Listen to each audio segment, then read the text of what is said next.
what is it that really lights my fire and gets me going? And so I was thinking about this and I came up with wonder and awe. And that I knew that was it.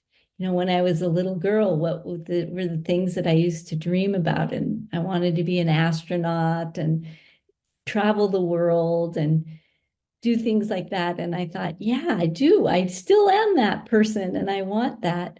And I have space in my life now to do that. I still have my responsibilities, but I have more space that I could pay attention to that. And that's from then on, I started making my decisions with that in mind. So if I had a new job, I thought, would this give me wonder and awe? Is this, and for me, that means, is it something new? Am I going to be learning something? Is it a great project? And if the answer was yes, I took it. So this is maybe a long way to get to why did I decide to leave Boeing when I did.